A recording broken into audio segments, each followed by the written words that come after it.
Hi hello అండి, welcome back to runway education. So మనం రోజులాగే ఈరోజు కూడా సెకండ్ వీడియో అనమాట. ప్రీవియస్ ఇయర్స్కి సంబంధించిన క్వశ్చన్ పేపర్స్లో నుంచి మోస్ట్ ఇంపార్టెంట్ 10 క్వశ్చన్స్ని పిక్ చేసి వాటికి సంబంధించిన ఎక్స్ప్లెనేషన్ ఇవ్వడం జరుగుతుంది. సో ఆ ఎక్స్ప్లెనేషన్ అంతా కూడా ఒకవేళ మీకు నచ్చితే ఖచ్చితంగా లైక్ చేసి, షేర్ చేసి, కామెంట్ చేయండి. సో ఈ వీడియోని ఖచ్చితంగా కంప్లీట్ అయ్యేంత వరకు కూడా చూడండి. ఎందుకంటే సైన్స్ బ్యాక్గ్రౌండ్ స్టూడెంట్స్కి ఖచ్చితంగా హెల్ప్ఫుల్ అవుతుంది. అదేవిధంగా మ్యాథ్స్ స్టూడెంట్స్కి రివిజన్ అయినట్టు ఉంటుంది. సో కొంచెం జాగ్రత్తగా గమనించండి. ఇది చాలా చాలా ఇంపార్టెంట్ అనమాట. ఎందుకంటే ఈ ప్రీవియస్ టైంలో మనం తక్కువ టైంలో ఎక్కువ స్కోర్ చేయడానికి ట్రై చేయాలి. కాబట్టి మనం ప్రీవియస్ క్వశ్చన్స్ యొక్క ఎక్స్ప్లెనేషన్ని కరెక్ట్గా చూస్తే ఆ వే ఆఫ్ ప్యాటర్న్ మనకు అర్థం చేసుకోగలిగితే మనకి సింపుల్ అవుతుంది అనమాట. Right? Okay, let's get in to the content. So ఒకసారి ఫస్ట్ క్వశ్చన్ చూద్దాం మనం. సో ఫస్ట్ క్వశ్చన్లో ఒకసారి చూడండి. ఎ train travels at an average speed of 25 meters per second and covers the distance from A to B in 4 hours. The distance between A and B is. So ఈ క్వశ్చన్స్లో ఒకసారి గమనించండి. మనం find out చేయాల్సింది ఏ నుంచి బికి మధ్యలో ఉండే డిస్టెన్స్. కాబట్టి just imagine point A నుంచి పాయింట్ బికి మధ్యలో డిస్టెన్స్ ఇది అని అనుకున్నా కొద్దిసేపు. రైట్? సో ఇక్కడ నుంచి ఇక్కడికి రావడానికి ట్రైన్కి టైం ఎంత పడుతుంది సార్ అంటే టైం ఇవ్వలేమను. సో ఇక్కడ స్పీడ్ ఇచ్చిండు. Speed is equals to 25 meters per second. అంటే ఒక సెకండ్కి 25 meters ట్రావెల్ చేయగలుగుతుంది. సో అది మనకు ఇవ్వడం జరిగింది. సో ఇక్కడ మనము ఇంకొకటి ఏమి ఇచ్చాడు, టైం 4 hours అని టైం ఇచ్చాడు. So time is equals to 4 hours.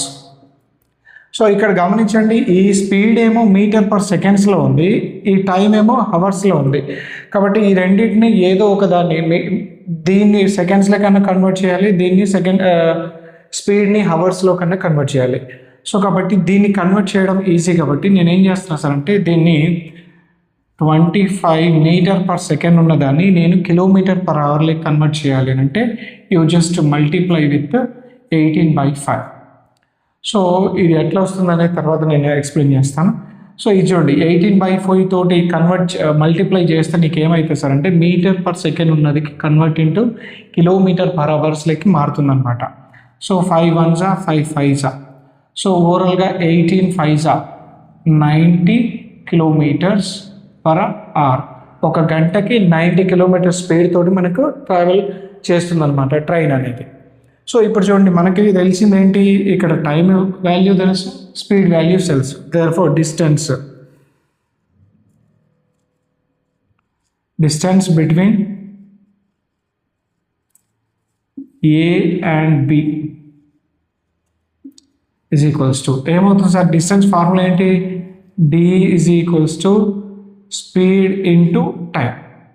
So speed ఎంత మనకి 90 ఇంటూ టైం ఎంత 4.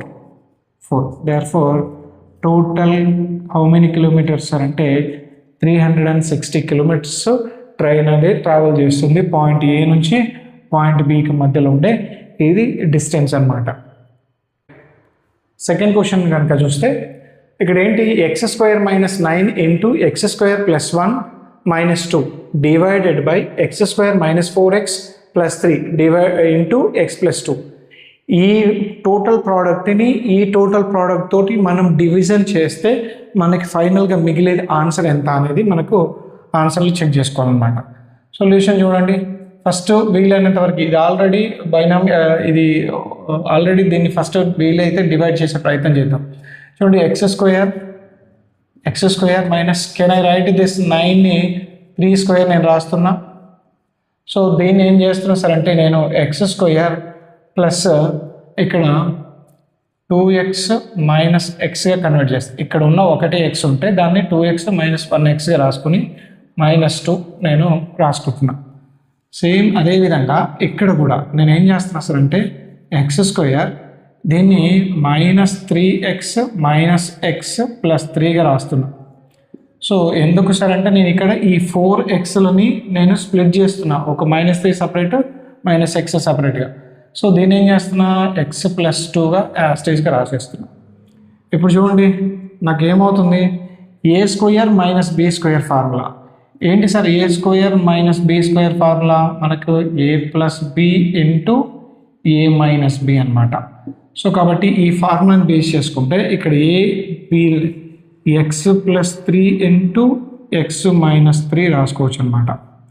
సో ఇది కంప్లీట్ అయిపోయింది. నెక్స్ట్ ఇక్కడికి వస్తే ఈ రెండు 2 టర్మ్స్లో నుంచి మనం ఏం కామన్ తీయచ్చు సార్ అంటే ఎక్స్ని కామన్ తీయచ్చు.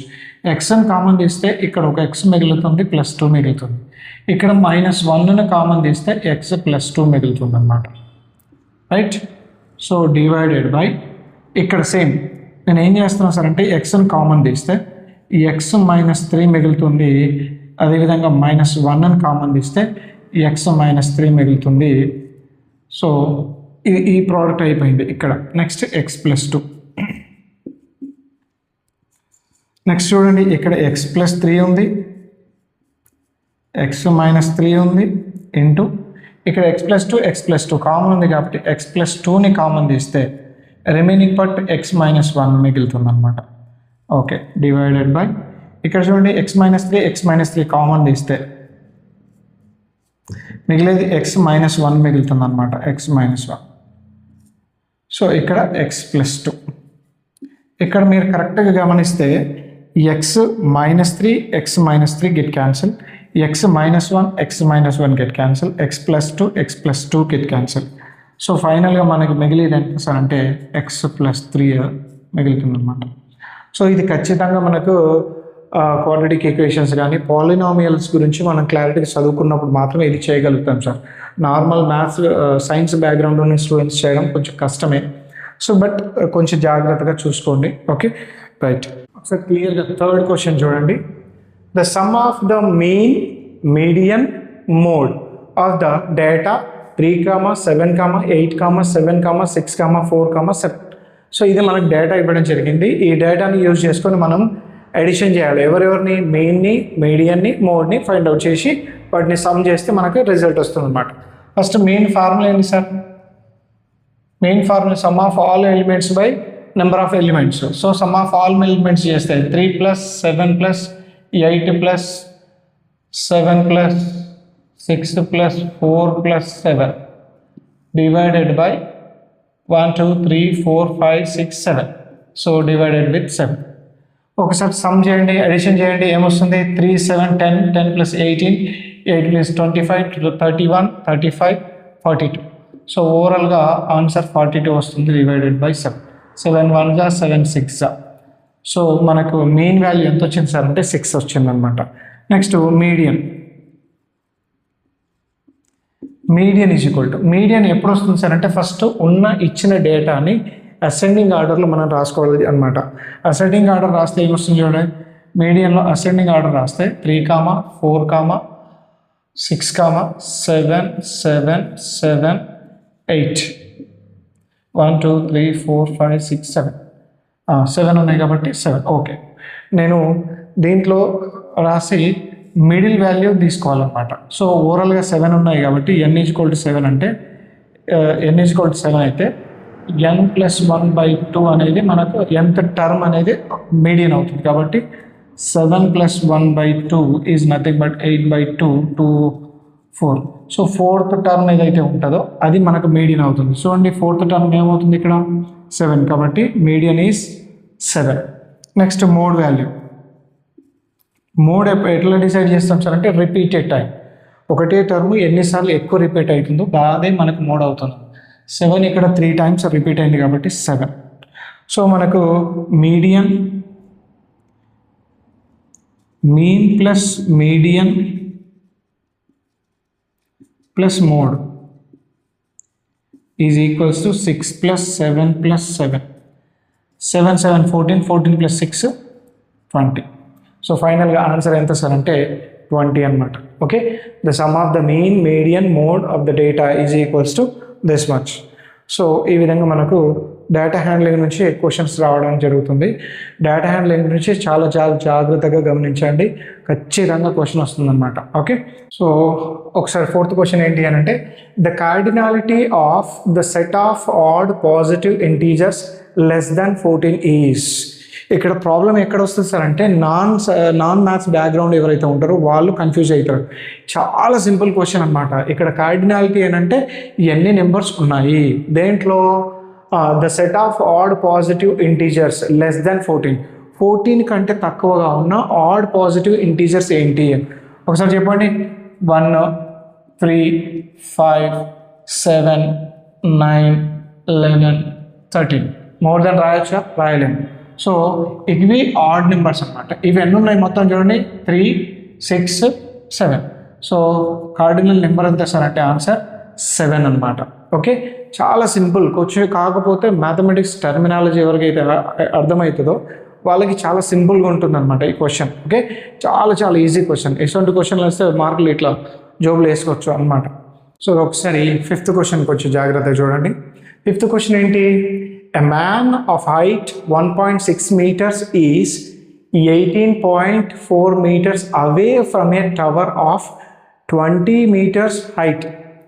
The angle of elevation of the top of the tower from the eye of the man. ఒకసారి చూడండి, మ్యాన్ అనేటోడు ఎంత ఉన్నాడంటే ఫర్ ఎగ్జాంపుల్ ఎంత ఉన్నాడు అనుకుందాం. సో ఈ పర్సన్ హైట్ ఎంత ఉంది సార్ అంటే 1.6 meters. ఈ పర్సన్ హైట్ 1.6 meters. ఈ పర్సన్ ఇక్కడ నుంచి ఈ పర్సన్ ఇక్కడ నుంచి ఒక టవర్కి మధ్యలో డిస్టెన్స్ ఎంత ఉంది సార్ అంటే 18.4 meters. 18.4 meters. సో ఇక్కడెక్కడ సో దగ్గర ఒక టవర్ ఉంది. ఆ టవర్ హైట్ ఎంత సార్ అంటే 20 meters. 20 meters. Okay, right. So ఇప్పుడు మనకు కావాల్సింది ఏంటి అంటే the angle of elevation of the top of the tower. అంటే ఈ టాప్ ఆఫ్ ద టవర్ ఇక్కడ నుంచి హ్యూమన్ హైట్ నుంచి ఈ టాప్ ఆఫ్ ద టవర్ యొక్క యాంగిల్ ఆఫ్ ఎలివేషన్ ఎంత ఒకసారి క్లియర్గా చూడండి. యాంగిల్ ఆఫ్ ఎలివేషన్ ఎంత చూడండి. ఈ డిస్టెన్స్ ఎంత అయితే ఉంటుందో ఈ డిస్టెన్స్ కూడా అంతే ఉంటుంది కదా, 18.4 meters. అంతేనా? సో ఈ డిస్టెన్స్ ఎంత అయితే ఉంటుందో, ఈ హైట్ ఎంత అయితే ఉంటుందో ఈ హైట్ కూడా అంతే ఉంటుంది కదా, అంటే 1.6 meters. ఇప్పుడు చాలా సింపుల్ అనమాట. ఇమాజిన్ చేసుకోండి, ABCDE అనుకుందాం కొద్దిసేపు. సో ఏబి అనేది టవర్ హైట్ అనుకుందాం. ఏబి అనేది టవర్ హైట్, రైట్. సో ఎంత ఉంది? 20 meters. నెక్స్ట్ సిడి అనేది హ్యూమన్ హైట్, మనిషి హైట్ ఎంత? 1.6 meters, రైట్. సో ఇక్కడ CD value is equals to BE. So అది కూడా 1.6 meters అవుతుంది. కానీ నాకు ఇప్పుడు చూడండి యాంగిల్ ఆఫ్ ఎలివేషన్, యాంగిల్ ఇక్కడ కనుక్కోవాలి అంటే ఇక్కడ నాకు ఇది ఎంత అయిందో, ఇంకోటి ఇది బీసీ కూడా ఇచ్చాడు కదా, base value BC is equals to 18.4 meters. ఇది ఎవరికి ఈక్వల్? డిఈకి ఈక్వల్ అవుతుంది కదా, డిఈ. ఈ వాల్యూ డిఈకి ఈక్వల్ అవుతుంది. సో ఇప్పుడు ఒకసారి గమనిస్తే మనకు ఫర్ ఎగ్జాంపుల్ నేనేమనుకుంటున్నా, tan theta is equals to ఏమవుతుంది జనరల్గా opposite side by adjacent side. So AE by నాకు డిఈ లేదా ఈడి డిఈ అవుతుంది. కానీ నాకు ఏఈ డైరెక్ట్గా తెలుసా? ఇక్కడ నుంచి ఇక్కడ డిస్టెన్స్ డైరెక్ట్గా తెలుసా? తెలియదు. ఎక్కడి నుంచి కనుక్కోవాలి నేను? ఏబిలో నుంచి బిఈని తీసేస్తే, ఏబి మైనస్ బిఈ తీసేస్తే నాకు ఏఈ వస్తుంది. కాబట్టి బై డిఈ. ఇప్పుడు చెప్పండి, 20 minus BE value 1.6 divided by DE value నాకు తెలుసు 18.4 అని, 18.4. సో 20 మైనస్ 1.6 చేస్తే 18.4 వస్తుంది by 18.4. So 18.4 get cancel. tan theta value ఎంత వస్తుంది సార్ అంటే tan theta is equal to 1. So tan theta ఎప్పుడు 1 వస్తుంది? theta వాల్యూ కనుక 45 degrees అయితే. సో కాబట్టి tan గెట్ క్యాన్సిల్ అయితే theta is equal to 45 degrees అనమాట. సో ఈ విధంగా మనము సొల్యూషన్ని చూసుకుంటాం. సో యాంగిల్ ఆఫ్ ఎలివేషన్ ఎంత సార్ అంటే ఇప్పుడు 45 degrees. Okay, right. కొంచెం ట్రిగనామెట్రీ క్వశ్చన్స్ జాగ్రత్తగానైనా బేసిక్స్ ఫౌండేషన్ క్లియర్గా అర్థమైన వాళ్ళకి మాత్రమే ఇది అర్థమవుతుంది. కాబట్టి కొంచెం జాగ్రత్తగా ఒకటే క్వశ్చన్స్ని 3-4 టైమ్స్ చూస్తే మీకు ఖచ్చితంగా ఆ కాన్సెప్ట్ అనేది క్లారిటీగా ఎక్కుతుంది. కాబట్టి కొంచెం జాగ్రత్తగా చూసుకోండి. Okay, right. సో ఒకసారి 6th క్వశ్చన్ 7th క్వశ్చన్ ఒకటేసారి చూద్దాం. 6th క్వశ్చన్ చాలా సింపుల్ అనమాట. Degree of the polynomial. మనకు డిగ్రీ ఆఫ్ ద పాలినామియల్ అంటే ఏంది? The highest power of that polynomial, highest power of the variable is nothing but degree in that polynomial.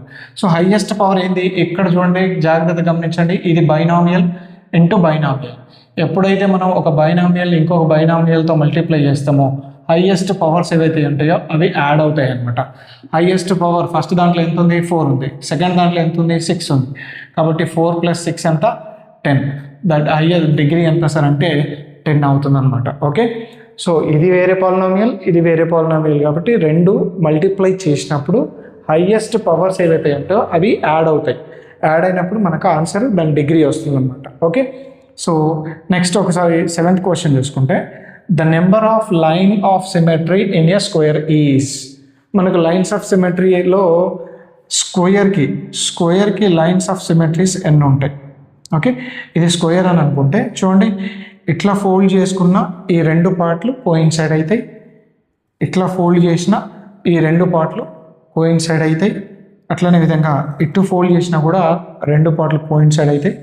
అదేవిధంగా ఇటు fold చేసినా కూడా కోయిన్సైడ్ అవుతాయి. ఓవరాల్గా ఎన్ని వస్తున్నాయి చూడండి, 1 2 3 4. మళ్ళీ ఇది తీసుకుంటామా? ఇది ఎందుకంటే ఇది సేమే కదా ఆల్రెడీ. సో కాబట్టి మనకు ఆన్సర్ ఏమవుతుంది సార్ అంటే 4 లైన్ ఆఫ్ సిమెట్రీస్ ఉంటాయి దేంట్లో? స్క్వేర్లో. Okay, right. సార్ ఒకసారి 8th క్వశ్చన్ని గమనించండి. 8th క్వశ్చన్ చూసుకుంటే, how many years will it take for 1200 rupees to earn 180 as simple interest at the rate of 6% per annum. అంటే 6%. ఇక్కడ గమనించండి, మాకు ఏమేమి ఇచ్చాడు అనేది కొంచెం జాగ్రత్తగా చూసుకోండి. ప్రిన్సిపల్ అమౌంట్ ఇచ్చాడా? ఎస్. ఇక్కడ చూడండి, 1200 మీద మనం 180 రూపీస్ సింపుల్ ఇంట్రెస్ట్ వచ్చింది. ప్రిన్సిపల్ అమౌంట్ ఎంత సార్ అంటే 1200. సింపుల్ ఇంట్రెస్ట్ ఇవ్వడం జరిగింది. నాకు ఎంత? 180 రూపీస్ రావాలి. 180 రూపీస్ రావడానికి ఎంత టైం పడుతుంది అనేది మన question. Okay, rate of interest ఇచ్చాడా? ఇచ్చాడు. మనకి ఎంత? 6%. సో మనం కనుక్కోవాల్సింది ఏంటి? టైం కనుక్కో. సో మనకు టైం ఫార్ములా ఏంటి sir? Time is equals to ఏంటి? SI into 100 divided by P into R. So time is equals to SI value how much sir? 180 into 100 divided by principal 1200 into rate of interest 6. So ఇక్కడ చూడండి, 100 1 జా 100 12 జా 6 1 జా 6 30 జా. So T is equals to మిగిలింది ఎంత sir అంటే 30/12. So దీన్ని డివైడ్ చేస్తే మనకు 24 + 6/12. సో 24/12 + 6/12 క్యాన్సిల్ చేస్తే 2. సో ఓవరాల్గా మనకి ఎంత వస్తుంది అంటే 2 6/12. 6 1 జా 6 2 జా 2 1/2 ఇయర్స్. సో మనకు 2.5 ఇయర్స్ పడుతుంది అనమాట. ఏది? 1200కి 180 రూపీస్ అనేది ఇంట్రెస్ట్ రావాలి, జనరేట్ కావాలి 6% తోటి అని అన్నప్పుడు మనకు ఎంత టైం పడుతుంది సార్ అంటే 2.5 ఇయర్స్ పడుతుంది అనమాట. ఓకే, సో ఒకసారి మనం 9th క్వశ్చన్ అబ్జర్వ్ చేస్తే చాలా సింపుల్ క్వశ్చన్ అనమాట. చూడడానికి చాలా లెంతీగా ఉంటుంది క్వశ్చన్, కానీ చాలా సింపుల్ అనమాట. ఒకసారి గమనించండి. The length of the each side of a square is equal to the length of the isosceles right angled triangle. ఒకసారి చూడండి. So the length of the square, ఇది స్క్వేర్ అని అనుకుంటే ఈ లెంత్ ఎంత అయితే ఉంటుందో right angle equal isosceles right angle ట్రయాంగిల్లో అంతే లెంత్ ఉందన్నమాట. ఇది ఫర్ ఎగ్జాంపుల్ ఏ అనుకుంటే ఇది కూడా ఏనే అవుతుంది. సో ఇక్కడ బేస్ ఏ అనుకుంటే ఇది కూడా ఏనే అవుతుంది. ఇప్పుడు మనకు కావాల్సింది ఏంటి అంటే the area of that square is how many times the area of the triangle. ఈ ట్రయాంగిల్కి ఎన్ని రెట్లు ఇది ఉంటుంది అనేది మనం గమనించాలి. సో ఏరియా ఆఫ్ స్క్వేర్ ఎంత sir? Area of square length into length, లేదంటే సైడ్ ఇంటూ సైడ్, ఏ ఇంటూ ఏ స్క్వేరా? ఓకే, ఇక్కడ గమనించండి, what is the area of triangle? Area of triangle is equal to half into base into height. So half into base ఎంత? ఏనే. Height ఎంత? ఏనే. So ఇప్పుడు ఏమవుతుంది? ఏ square by 2 అవుతుంది, రైట్? సో ఇక్కడ గమనిస్తే వీటి రేషియో కంపేర్ చేస్తే మనకు ఏ స్క్వేర్ బై 2 చేస్తే ఏ స్క్వేర్ గెట్ క్యాన్సిల్, 1:1/2 అంటే ఈ 2 ఇటు సైడ్ తీసుకొస్తే 2:1 అవుతుంది. అంటే ఈ ట్రయాంగిల్ ఏరియాకి ఎన్ని రెట్లు ఉంటుంది సార్ అంటే 2 టైమ్స్ ఉంటుంది. ఇది ఒకవేళ ఏరియా 1 అయితే ఇది 2 టైమ్స్ ఉంటుంది, ఇది 2 అయితే ఇది 4 టైమ్స్, అట్లా రేషియో అనేది దానికి డబుల్ ఉంటుంది అనమాట. సో ఆన్సర్ ఈస్ 2 టైమ్స్ ఉంటుంది. ఒకసారి 10th క్వశ్చన్ చూడండి. The number of 4-digit numbers in the Indian system of numeration is. మన ఇండియన్ సిస్టంలో 4-digit నెంబర్స్ ఎన్ని ఉంటాయి అని చెప్పేసి మన question. Sir least 4-digit number ఎంత సార్? 1000. హైయెస్ట్ 4-digit నెంబర్ ఎంత సార్? 9999. సో ఒకసారి గమనించండి, మనకు 0 నుంచి లేదంటే 1 నుంచి 0 నుంచి 9999 వరకు ఉండే నెంబర్స్ ఇవి, ఇక్కడ నుంచి ఇక్కడ వరకు ఉంటాయి. సో దీంట్లో నుంచి 3 digits up to 3-digit numbers అన్ని 999. 3-digit నెంబర్స్ అన్నీ తీసేస్తే మిగిలినవన్నీ 4-digit నెంబర్సే కదా. అంటే 4-digit నెంబర్స్లో నుంచి, సో 4-digit నెంబర్స్ ఇది, దీంట్లో నుంచి 3-digit నెంబర్స్ని మాత్రమే తీసేస్తే సో మిగిలేదు ఎంత సార్ మనకి? 9000. సో 4-digit నెంబర్స్ ఎన్ని ఉంటాయి సార్ అంటే 9000 నెంబర్స్ ఉంటాయి అన్నమాట. ఓకే, 4-digit నెంబర్స్ అన్నీ కూడా 9000 నెంబర్స్ ఉంటాయి అన్నమాట. Okay, right. So if in case ఈ వీడియో కనుక మీకు నచ్చితే, నా ఎక్స్ప్లెనేషన్ ఖచ్చితంగా మీకు నచ్చితే మాత్రం లైక్ చేసి, షేర్ చేసి, సబ్స్క్రైబ్ చేయడం మర్చిపోకండి.